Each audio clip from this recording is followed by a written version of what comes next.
जीवन में सब प्रकार के भय, संकट और विनाश से बचकर चलने के लिए दो ही चीज़ों की आवश्यकता है। दो चीज़ें जो सदा साथ रहती है, एक तो भगवती माँ की कृपा और दूसरी तुम्हारी ओर से ऐसी आंतरिक स्थिति जो श्रद्धा, निष्ठा और समर्पण से पूर्ण हो। तुम्हारी श्रद्धा विशुद्ध, निश्चल और पूर्ण हो। मन और प्राण की अहंकार में श्रद्धा जो महत्वाकांक्षा, अभिमान, दंभ और मानसिक अहंकार से और प्राण की स्वेच्छाचारिता, वैयक्तिक मांग तथा निम्न प्रकृति की तुच्छ संतुष्टियों की कामना से कलुषित होती है। एक निम्न और धुएं से ढकी अग्नि शिखा है जिसकी लौ ऊपर स्वर्ग की ओर नहीं उठ सकती। यही मानो कि तुम्हारा जीवन तुम्हारे भगवान के कार्य के लिए और भगवान की अभिव्यक्ति में सदा देने के लिए ही मिला है। केवल भागवत चैतन्य की विशुद्धता, शक्ति, ज्योति, विशालता, स्थिरता और आनंद और उस चेतना का यह आग्रह है कि उसके द्वारा तुम्हारे मन, प्राण और शरीर का रूपांतर हो। इसके सिवा और कुछ न चाहो, कुछ मत मांगो। मांगो केवल दिव्य, आध्यात्मिक और अति मानसिक सत्य। उस सत्य की सिद्धि पृथ्वी पर तुम्हारे अपने अंदर और उन सब के अंदर जो इसके लिए बुलाए और चुने गए हैं।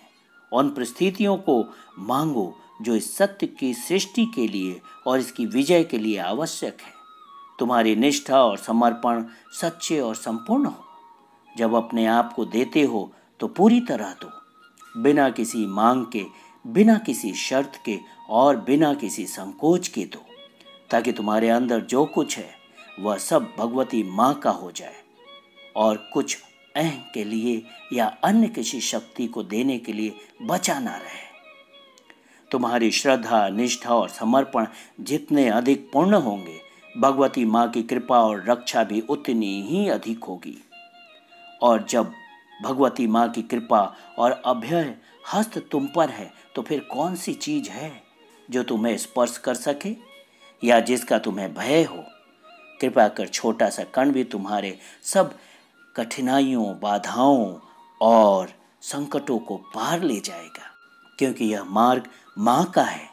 इसीलिए किसी भी संकट की परवाह किए बिना, किसी भी शत्रुता से प्रभावित हुए बिना, चाहे वो कितनी ही शक्तिशाली क्यों न हो, चाहे वो इस जगत की हो या अन्य अदृश्य जगत की, इसकी पूर्ण उपस्थिति से घिरकर तुम अपने मार्ग पर सुरक्षित होकर आगे बढ़ सकते हो।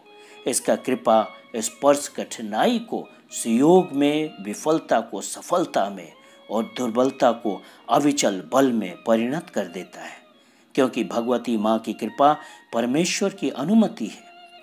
आज हो या कल उसका फल निश्चित है, पूर्व निर्दिष्ट, अवश्यंभावी और अनिवार्य है।